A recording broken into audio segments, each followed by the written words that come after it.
జగదానంద కారకుడు హిందువుల ఇలవేలుపు అయిన రామయ్య ప్రాణప్రతిష్ఠ వేళ అయోధ్యలోకి సీతాదేవి అడుగుపెట్టారు. ఈ సీత ఎవరో కాదు, 80వ దశకంలో కశ్మీర్ నుంచి కన్యాకుమారి వరకు యావత్ దేశాన్ని భక్తి పారవస్యంలో ముంచిన రామాయణ్ సీరియల్లోని సీత పాత్రధారి దీపికా చిఖలియా. రామానంద సాగర్ నిర్మించిన ఈ సీరియల్ దూరదర్శన్లో ప్రసారమై 37 ఏళ్లైనా దేశమంతా దీపికను సీతాదేవిగానే భావిస్తున్నారు.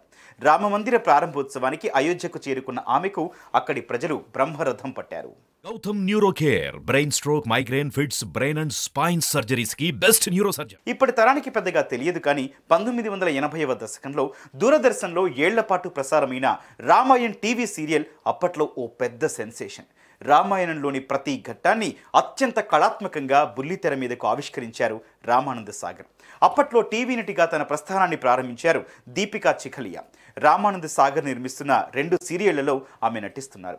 ఆ సీరియల్ షూటింగ్ జరుగుతున్న ప్రాంతంలోనే అప్పట్లో రామాయణ్ సీరియల్కు సంబంధించిన నటీనటుల ఆడిషన్స్ జరిగేవి.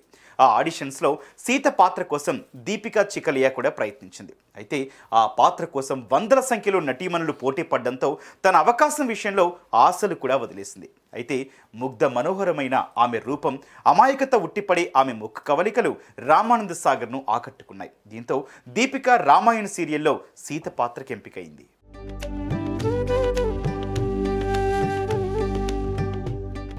రామాయణంలో సీత పాత్రను ధరించడం దీపికా జీవితంలో ఓ పెద్ద బ్రేక్ ఇచ్చింది. దేశంలో ఎక్కడికెళ్ళినా ఆమెను తమ ఇష్టదైవం రామయ్య సతీమణి సీతగానే భావించేవారు. ఆమె కాళ్లకు మొక్కేవారు. రాముడు, కృష్ణుడు అంటే తెలుగు రాష్ట్రాల్లో ఎన్టీఆర్ ఎలా గుర్తొచ్చేవారో సీతమ్మ అంటే దీపికా చిఖలియానే భక్తులకు గుర్తొచ్చేంతగా ఆమె నటన దేశ ప్రజలను ఆకట్టుకుంది. ఆ తర్వాత ఆమెకు కొన్ని హిందీ చిత్రాల్లో హీరోయిన్గా నటించే అవకాశం వచ్చింది. నటరత్న నందమూరి తారక రామారావు దీపికా చిఖలియాకు బ్రహ్మర్షి విశ్వామిత్ర సినిమాలో చంద్రమతి పాత్ర చేసే అవకాశం ఇచ్చారు. అయితే సీతగా ఆమె పాపులర్ అయిన తర్వాత హిందీ చిత్రసీమలో అలాంటి పాత్రలే రావడంతో ఆమె చిత్ర పరిశ్రమకు బై బై చెప్పేశారు. రాజకీయాల్లోకి ప్రవేశించారు. భారతీయ జనతా పార్టీ బరోడా ఎంపీ అభ్యర్థిగా నిలుచుని విజయం సాధించారు. అలా దీపిక వేసిన ప్రతి అడుగులో ఆ రాములోరి ఆశీస్సులున్నట్లుగా ఆమె చెబుతుంటారు.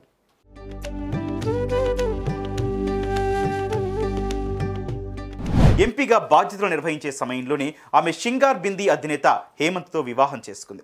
2 ఆడబిడ్డలకు తల్లయింది. ఇప్పుడు టీవీ ప్రొడ్యూసర్గా మారి సీరియల్స్ నిర్మిస్తున్నారు, జీవితాన్ని గడుపుతున్నారు.